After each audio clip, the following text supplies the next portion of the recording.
As the indiscriminate Israel-Hamas conflict nears 3 months, the South African Healthcare Workers for Palestine is raising funds to buy ambulances for the occupied Gaza.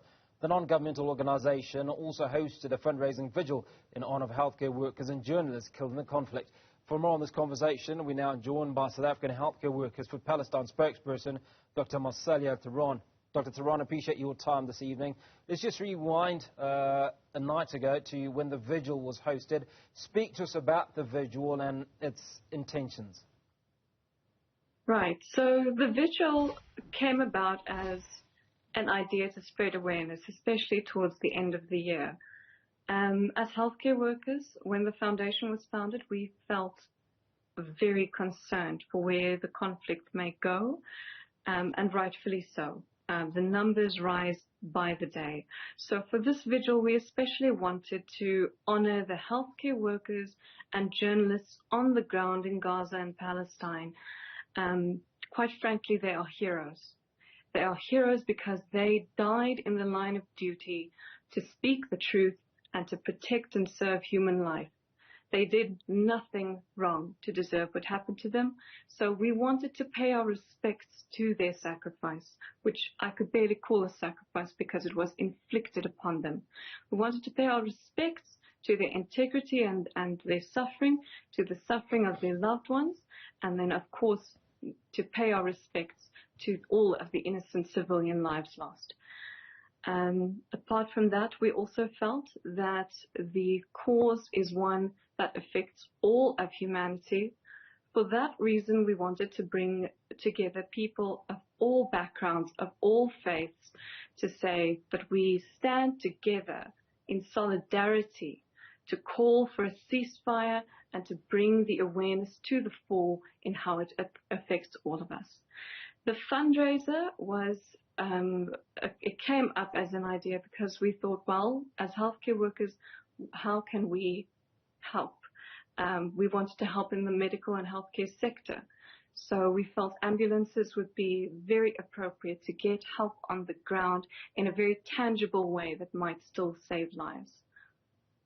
So let's talk about the NGO. You seem to suggest that it was recently formed. Is this correct?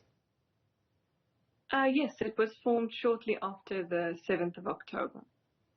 So it's only a few months old. Speak to us about its membership and how you've gone around gathering support for this non-governmental organisation. You know, I think support amongst healthcare workers is something that is not difficult to bring about.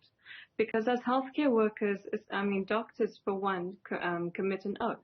We commit to protect and serve humanity, and that's the Hippocratic Oath.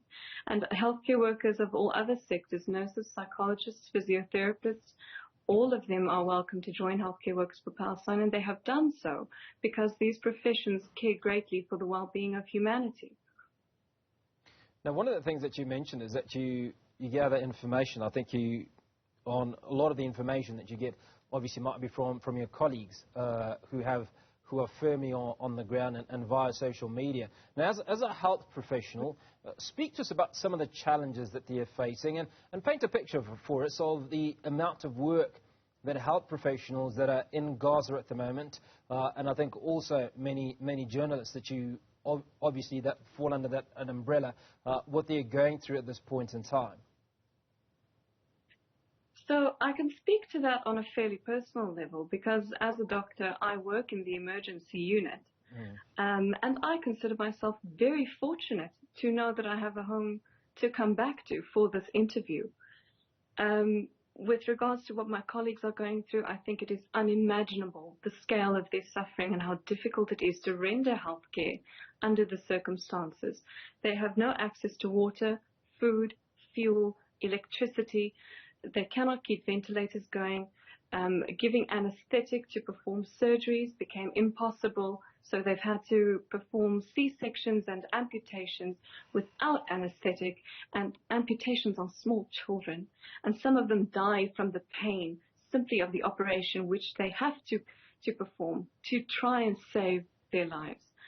That is the one issue. Another issue is, of course, infectious diseases on the ground due to lack of water and electricity.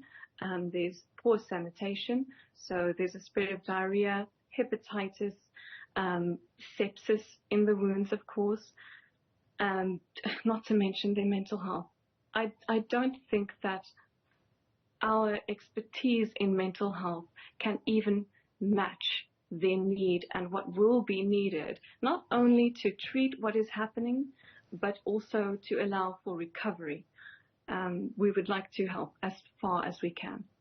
Now, you raise an important issue, and I'm going to go back to the ambulances, which is what you're fundraising for. So I think you will speak to us about the success of the vigil and any other activities that you're carrying out.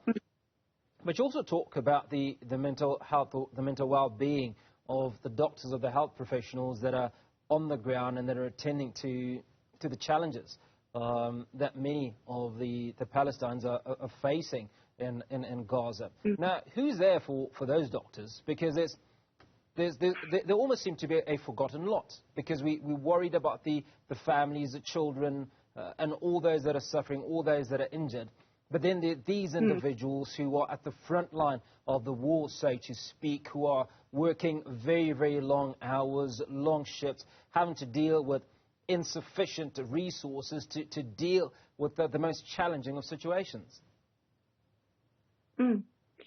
I cannot help but feel absolute admiration and sympathy for what they are going through. They are working themselves, also being starved and parched, and tirelessly to save lives for long stretches of time without sleep. And that's only in their personal well-being. They go to work not knowing whether they will be killed while performing their duties, or whether they will return home to find their family murdered, or whether they will stay at work in these long hours under such strain only to find their own relatives in the emergency unit dead or gravely injured. So let's talk about your fundraising activities. You're looking to raise, in fact, you're fundraising for ambulances. What's the number of ambulances? I mean, what's that dollar amount, or what's that rand amount that you're trying to fundraise for? Is the fundraising activity only occurring here in South Africa, or is it across the globe? So at the moment, to my knowledge, it's in South Africa. And I will say that our vigils in Johannesburg and Cape Town have been very successful. I think it was a good start to a series of events that we would like to launch to raise more funds to help Gaza. We were able to raise over 100,000 rand in total between the two vigils, which I consider to be a very good success. So let's talk about those individuals or organizations that would like to support this initiative. How do they get a hold of you, or how do they get a hold of the South African Healthcare Workers for Palestine, NGO? So I would say at this stage, the best way would be to reach out to our Instagram page, which is HCW and then the number 4, Palestine SA. We are already in talks with other pro-Palestinian organizations who we have collaborated with and continue to collaborate with, such as the Palestinian Solidarity Alliance, the Boycott, Divestment and Sanctions Board, and then South African Jews for Palestine, just to name a few. Dr. Marcelia Theron, appreciate your time this evening. Wish you all the best with your endeavours. And she speaks for the South African Healthcare Workers for Palestine. And if you'd like to support that initiative, you can reach out on their Instagram page, which is HC4A and the number 4.